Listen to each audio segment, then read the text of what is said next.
Hello to those joining. We are live. Just gonna wait a couple more minutes and get started.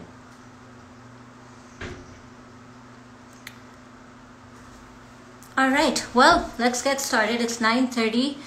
Way for me to start my morning off here in Boston. A huge shout out to PlayWrite for giving me the platform today to chat about two things that I'm super passionate about, mental health and sports. And joining me today is India's finest tennis player, none other than Somdev Devvarman. We're going to be chatting about our beliefs, our experiences, our perspectives on mental health in sports. And if Somdev, you are here, let's get you on.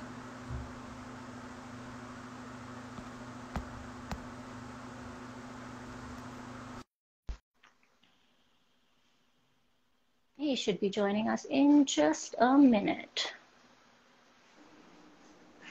Hello, hello. What's up, Khan? How's it going? It is going well. How are you? How is the evening there in Chennai? It's good. Nice, hot, rainy sometimes. Slightly different weather than Boston. I have to say it's really hot today too, but not lasting very long. Yeah, and I wanted to say of all the years that I've known you, that's the nicest introduction you've ever given me to anybody. Hey, we're live. Otherwise, this We would should be a do debate. this more often. We Yeah, should do it. this. We should. It'll help our friendship a little bit. I know. But yeah, you were saying, I'm also very, very excited to be here, and also wanted to thank PlayWrite India for kind of giving us an opportunity and a platform to speak about something that I guess is not very spoken about. Yeah, I think that's a fair statement to make. Yeah. Yeah, in fact, I don't know if you were going to say something, but I wanted to say, No. go ahead. Yeah, go ahead. No, I was you just go. I was just going to say, I mean, there's so much about what goes on with the psychology of an athlete, which obviously has so many different takes. There's no right or wrong answers. There's no clear cut right or wrong, and I just feel like every athlete goes through so many different phases of their life. When you're younger versus when you're older, the way you handle situations are very different. And also what a win or a loss means to you at different parts of your career, and what's more important at what time. So, yeah, Kan, I actually think, even personally, this is a long overdue conversation between the two of us. I agree. It's one of the surprising ones that we haven't talked about yet. So let's do it today.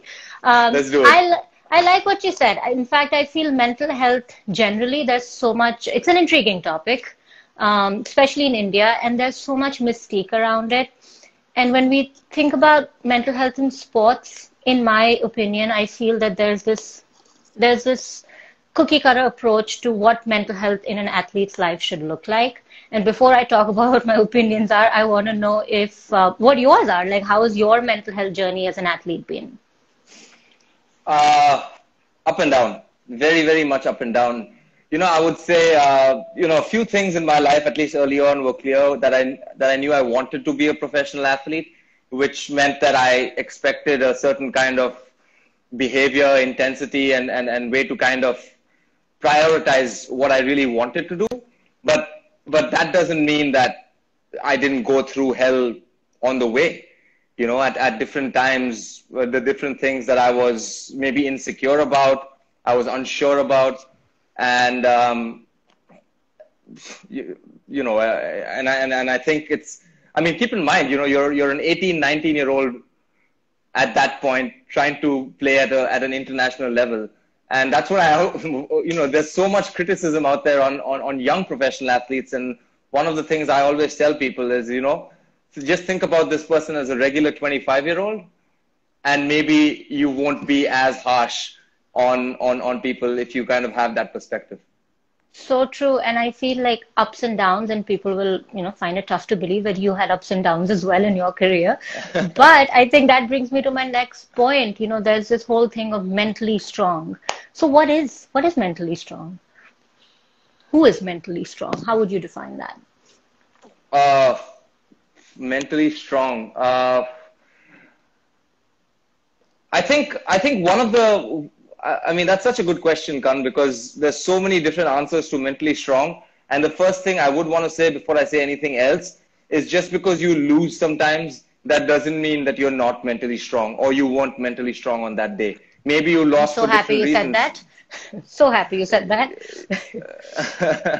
Thanks. But, you know, I think it's also now that I work with kids from time to time, and it's kind of forced me to rethink a lot of the ways I even thought when I was a kid. You know, and I think one of the things, the general misconceptions I believe was, you know, whenever I lost, you would be accused of being mentally not strong. Say you lost a match, a really, really close match, 7-6 in the third set, or, you know, in golfing terms, whatever, you played as well as you could have played, but you lost.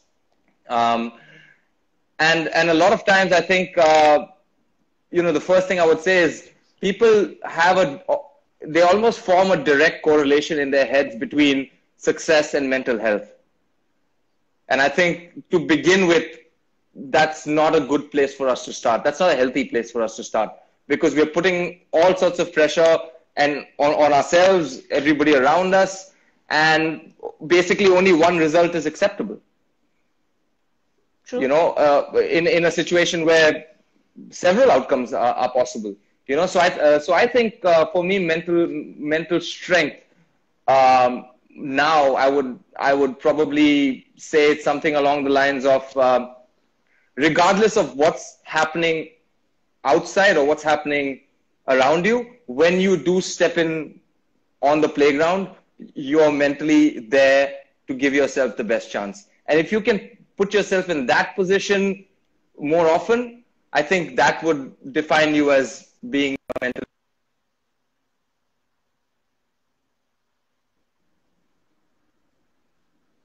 Yeah, thank you. I agree with you. I feel oftentimes what ends up happening is when we relate mental health to success, we in fact impact a person's mental health negatively because then, you know, you either win or you're just a loser in life. And then your identity is so attached to who you are as an athlete. And I feel I struggled with that. You know, what, in my opinion, if you ask me what is mental strength, I would say mental strength is self-awareness. I definitely lacked that when I was an athlete. I only realized, you know, in my 20s that, oh, this is who I am. This is how I approach life. And I wish I had that when I was playing golf. Would have definitely helped, but it's never too late. Yeah, so that's my theory, self-awareness. And I am curious where you stand on my theory. I mean, I think there's a lot of truth to that. You know, simply because the older you grow, you basically realize that it's not all about just winning and losing. There's a lot more that goes into this journey, and sometimes you just realize that it's not worth it to just go out there and if you're not really paying attention to the small things that are happening around you. And there's several things always happening, you know. It seems over here like the lighting has gone down a little bit, but I can't figure out I also why. saw that somebody said that Ragini said she cannot see me. Can you guys see us now? Hear us and see us? I know that it takes a second for people to respond and for us to see. I know Can you hear me? I can hear you. I think you can hear me. Yeah, I can see you too. Okay, cool. Let's just. I think we're okay. We are getting a couple of yeses and thumbs up. Okay, cool. So so basically we were talking about your theory of self-awareness and the importance of that in mental health, right? And I think that's very, very important. You know, one of the things that I learned early on, and I actually wanted to ask you about this after I answer the question. You know, as an athlete growing up, I think you're naturally going to be drawn towards finding ways that you can succeed. You know, and if that means getting better mental strength through different techniques or ways or reading things even, you're probably going to give it a shot. And I always found that there were two distinct approaches almost. One was from the East and one was from the West, where I felt like the Eastern approach of mental strength was a lot about actually knowing yourself, knowing who you are, and then putting yourself out there when you compete. And the from the West, I felt like it was a little bit more, you got to be ready for the big time. You gotta make that big shot. You gotta believe you're going to make it. And I never really found a way to kind of mix the two. Sometimes I did, sometimes I didn't. But I felt like those were the main two approaches. But I do agree with you when you say that mental strength definitely as you get older comes a lot more from you being comfortable with who you are. True. Well, I'm glad you agree. Did you have a question also after that? Yeah. So my point was, as somebody who's kind of studied this, do you yourself see like a big distinction between the two and the approaches the East and West take towards mental health? Great question. Stumped me there. I think they are distinct. I think mental strength is individual. What I would say, what I have deduced being from India and then having studied here and, looking at two contrasting ways of approaching mental health, I would say that self-awareness is key. Whether you're here or you're there, whether your goal is to win or is to focus on the process, you need to know who you are. You need to be able to handle yourself after a loss, after a win, so that you prepare for the next step. So I would say, hey, I mean, it's an eclectic world, right? I would say find what works for you, find what makes you strong, what gives you strength at the end of a match. Whether it's reading a book, whether it's listening to, I don't know, some song that pumps you up. I know Sanam listens to very, very non-pumping songs before, or used to listen to before his matches. So whatever works for you. But I would say that the process is definitely more important than what you get at the end, because you cannot control the result. Yeah. I couldn't agree more. Well, I mean, a couple of things I would like to add over there, or I'd like to ask you almost. So one of the things when people talk about mental health is people will say that, if you're tough, you're always tough. And I feel like there's not a whole lot of truth to that, because at least through my experience, there's been times when I felt like I was really tough, but then there would obviously come one incident or something like that. Maybe it could be from the outside, maybe it was during a match, or maybe it was a shot that you hit, which kind of put some thoughts in your head that basically inhibited you from playing the way you wanted to play or being the way you wanted to be. And one of the examples I like to use, Kan, is Federer last year, right? So Federer was playing Wimbledon, and obviously, no one's going to question his mental strength or his ability to, rise up to the occasion, right? But on the other side of the net is Djokovic. Now, Federer has 2 match points. He loses. Obviously, we're not calling him mentally weak, but we're calling him mentally weaker than Novak Djokovic, right? And so I kind of wanted to talk to you about that and say, the difference between winning and losing and the difference between actually being mentally strong are very different. And do you find that,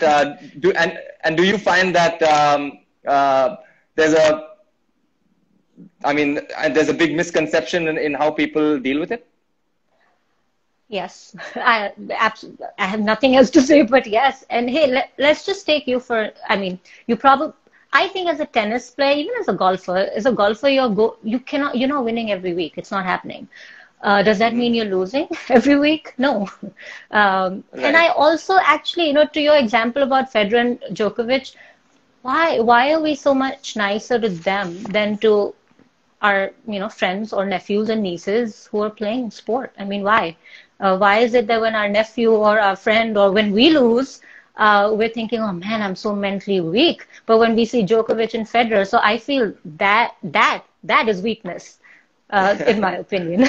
But I don't know if I digressed or went off topic, but I just had a reaction to your example. Yeah.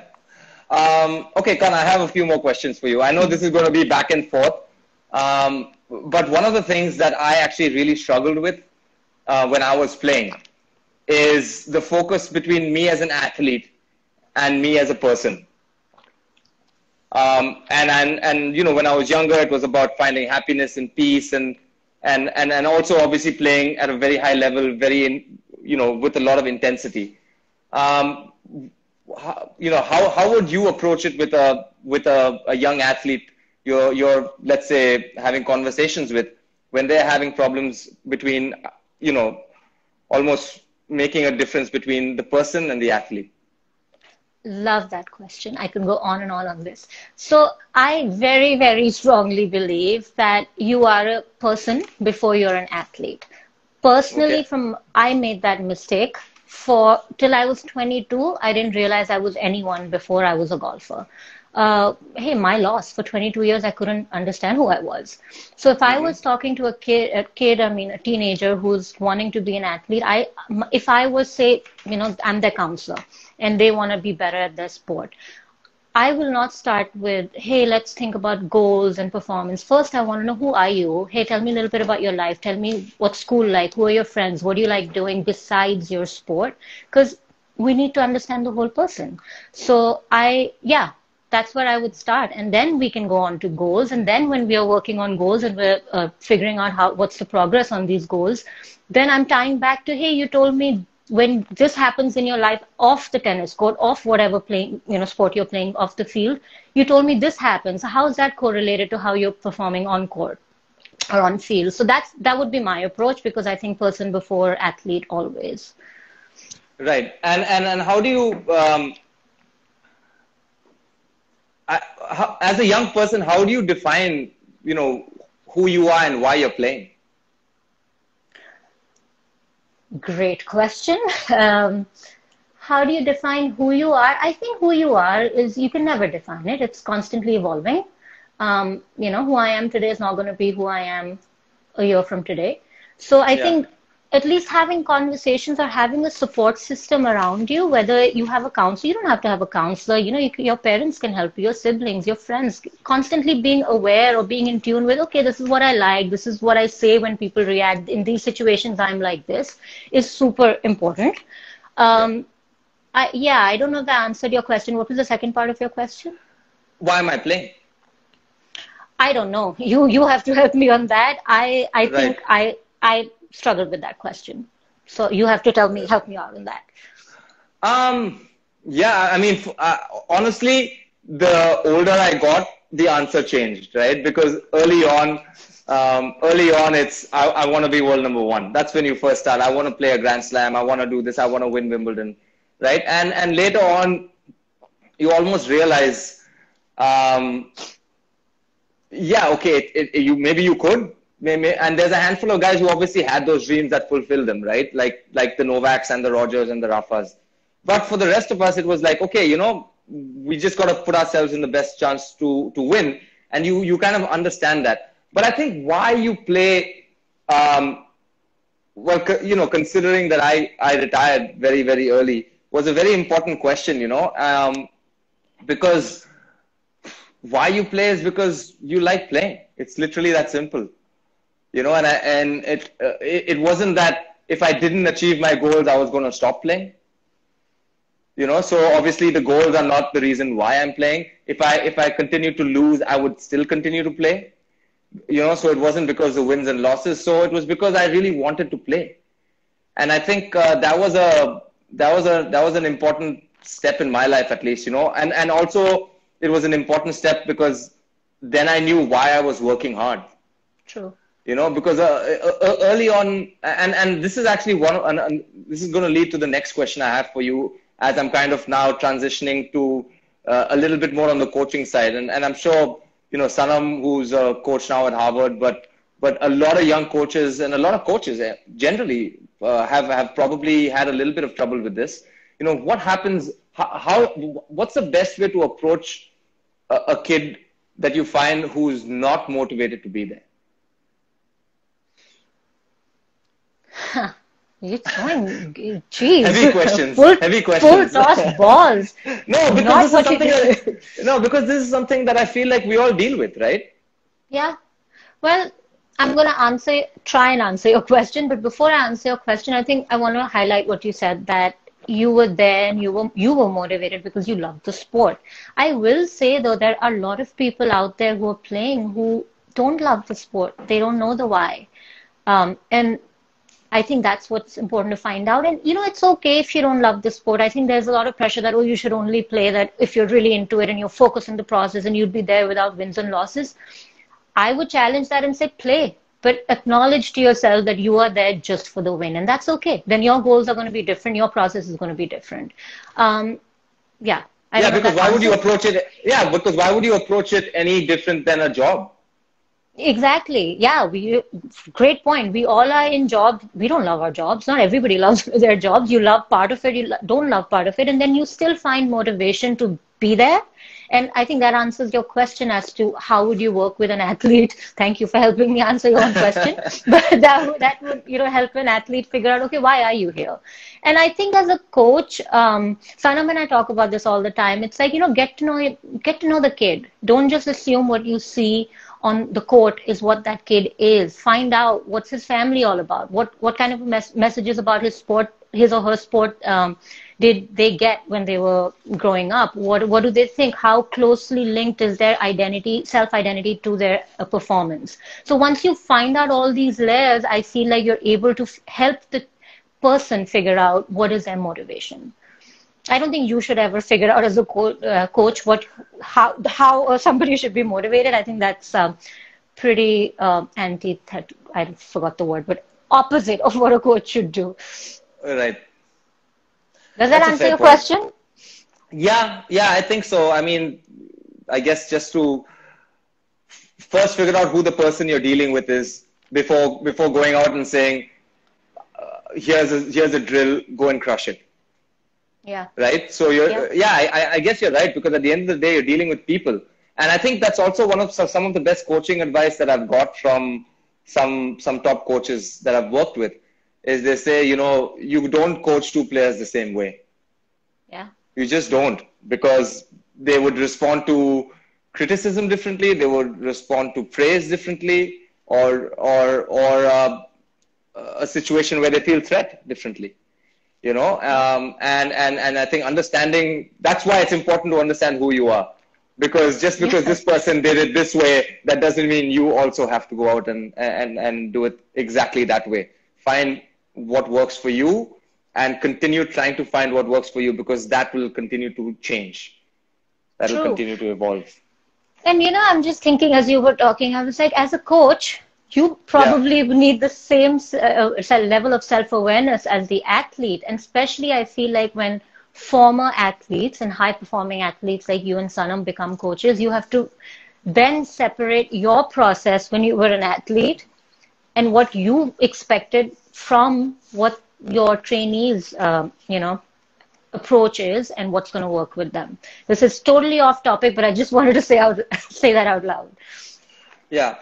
Okay, Khan, actually, I have something else also for you, just because I have you here, and I might as well ask you questions that come up in my mind.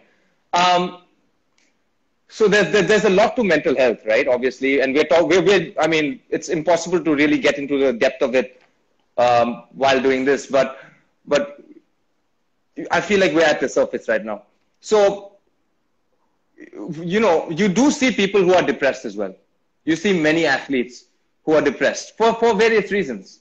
It could be because they're losing. It could be because there's something else happening.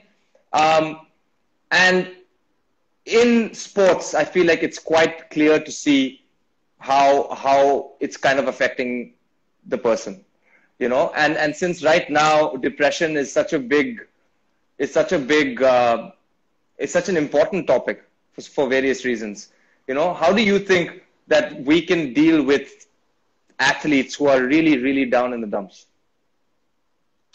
Just the way you would deal with anybody else who's really down in the dumps. I'm a big proponent of, again, for me, an athlete is depressed is not a statement that I process. This person is depressed. And I feel, yeah, that's my answer, to be very honest, to be concise. Yeah, to kind of work with the person rather than. Yeah, and I also feel that with an athlete, there's an assumption that the depression is linked with their performance, like lack Mhm. of. They're not performing well, hence they're depressed. I, I would challenge that. I feel let's not make that assumption. Let's find out what's going on. And I sometimes would it's chemical. I would actually challenge that statement very, very much so, because in my experience, Kan, if you don't mind me saying, um, I actually felt like the most miserable I was as a pro athlete was when I was ranked at my very highest. Please tell me more. Um, so, um, so, I mean, my highest ranking was probably around May or June, I would say 2011, 9 years ago. Um, and I was, right around 62, 62, 64, 65, floating around there. And two things. One is I actually found that there was no correlation to my highest ranking and my peace of mind. And I felt like those 3 months in my professional career, barring the time that I kind of went through shoulder surgery and physical trauma of sorts, I would say this was the most mentally traumatic time of my life, because suddenly I felt like there were expectations. Suddenly I wanted to win every match. And then I felt like I used to deal with losses where, in a healthy way. And then suddenly I wasn't. And I found it so hard to kind of get out of that whirlpool of thoughts and emotions that I felt like I was getting sucked in, and it was very hard for me to get out. And all of this happened when I was apparently playing my best. So do you find anything interesting that you would like to comment on that? Yeah, many things. Well, first, I'm going to give you a preview that I'm going to ask you a question, how you got out of that Okay. whirlpool. So you can think about Okay. that while I comment. Um, Okay. I feel when the goals are so tied to performance, which is why I'm not a big, and again, I have to say, this is my view. This is not true. Goals and performance works, like setting goals around performance works for people. Um, but my approach would be that if you're tying everything to your goals around performance, what ends up happening is that once you get there, then what? Then what? Right? And I think that happens to, so similar to what you said, I don't know if that's why, you felt down in the dumps at that point, but I would. Sometimes I do that at work. I'll set these goals and, oh my God, this is something I'm working on. I'll get them. It almost feels like a loss that, okay, I was attaching everything to this, and now I've lost that motivation because I attached my motivation to something that was external. Yeah. So that's my comment on that. And yeah. Yeah, that's funny you say that. I was once reading an article, and John McEnroe, on his last year, he announced that he was going to play his last year on the tour. And so one of the reporters said, what are your goals in this last year on the tour? He said, oh, it's just to kind of go out and have some fun. Meaning, and he was like, yeah, when I said that, I realized that the last few years actually weren't fun because he was putting himself under, and this is the guy who was world number one, and he wasn't having fun when he was world number one. So in a sense, it's like, man, if you can get there, and I'm not judging John McEnroe by any means, because when I was at my best, I wasn't having fun either. It almost took me. And I guess we can answer the question of how did you get out of the dumps, right? Yeah, it's interesting. When I look back, I don't know. Honestly, I think I just took it less hard on myself. Over time, saying, okay, this is just a match, and I think also there was a little bit of an understanding that I couldn't control a lot of stuff. Yeah. I couldn't control a lot of stuff. So I think just understanding that, my job was just to go out there and give it my best. And if I played well, great. If I didn't play well, okay, come back to the drawing board and go back to practice and work on it. But while competing, there was a certain level of professionalism that I expected of myself. And I felt like if I just gave that, then the pressure just kind of went away a little bit, and then I think hanging out with friends and having coaches with good perspectives who didn't, how do I put that kind of pressure on me for winning every match? Because they were athletes themselves as well. So you realize that sometimes you go through ups and downs, and to be honest, in pro athletes' careers, most pro athletes' careers, you go through downs and ups. There's much more downs than there are ups. So and 2011, to be fair, was also only my third or fourth year on the tour. So once you kind of go through that for 5, 6, 8 years, then your perspective changes even more.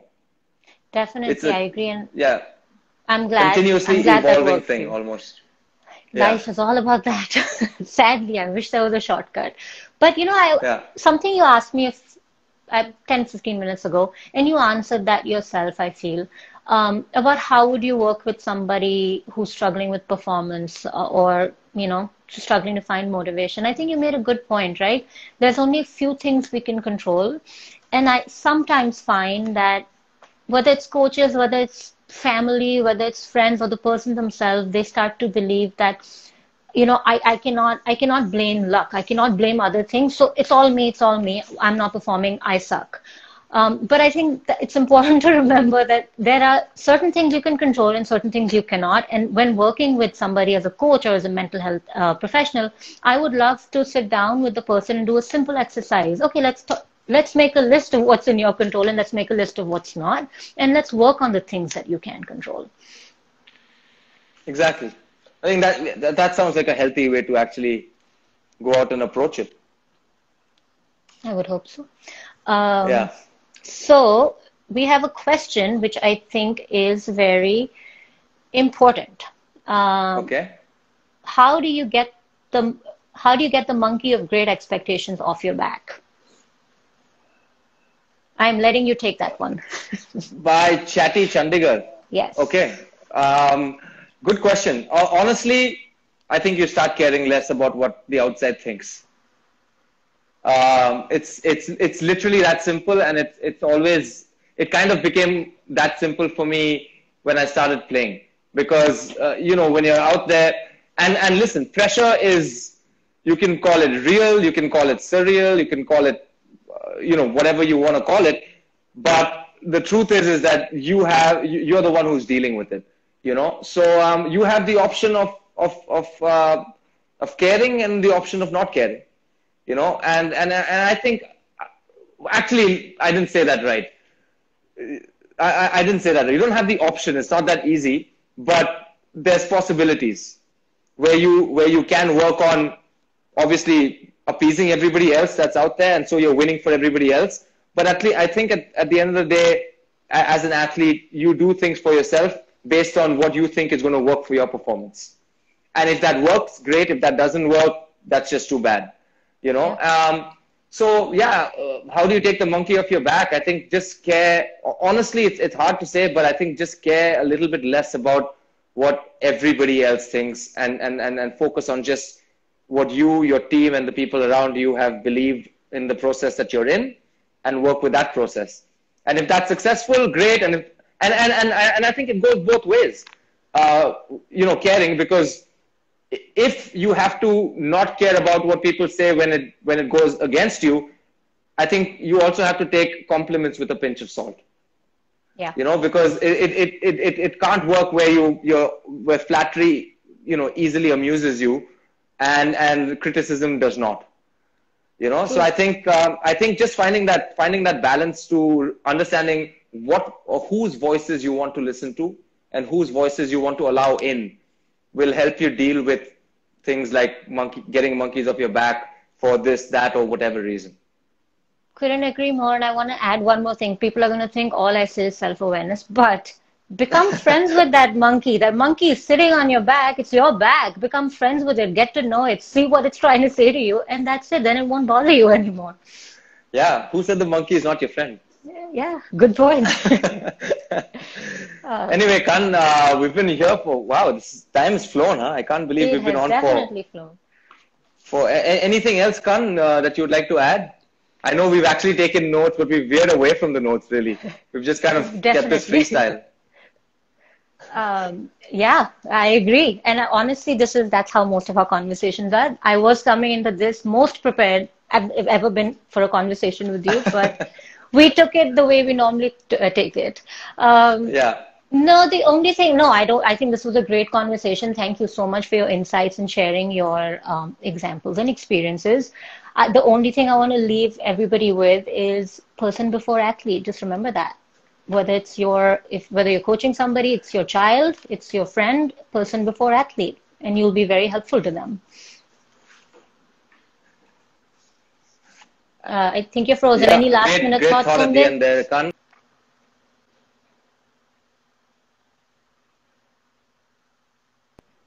Uh, Frozen?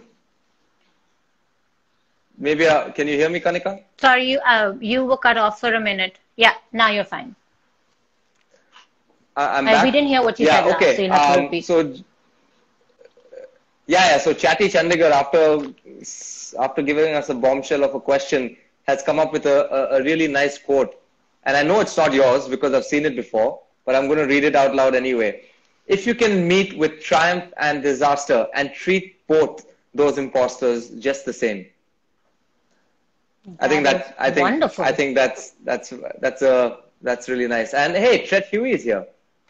Person before athlete. Absolutely. Rupa Singh, Sanam Singh's mom. Hello, auntie. Person before athlete as well. Kan, great stuff. Awesome. Thank you so much, everybody, for joining. Thank you, Somdev. This was awesome. And we must continue this. We are much nicer to each other on camera. Yeah, this is good for our relationship. And also, Kan, congrats to you. First time on Instagram Live. I can't believe it. Because you're you're natural. You're natural. You're I ate a breakfast of champions. I ate dosa with egg to prepare for this. So must be that. Yeah. All right, All right, guys. Take it easy, guys. Once again, whoever watched, thank you so much. I would like to say that before we leave is that none of us have all of the answers. I certainly don't. I think Kanika feels the same way. And we're just out here talking about things that could potentially be problems for people and having a platform. So I hope you guys liked it. If you did, great. If you didn't, we're sorry. And if you have more questions that we could potentially take in the future, whenever, this is not planned, please do let us know, because it's something that we love talking about, and I think Kanika has great insight. So if it's not me, it could be anybody else. And once again, PlayWrite India, thanks for the platform. Thanks, everybody. Thanks, PlayWrite India. Bye, guys. Bye.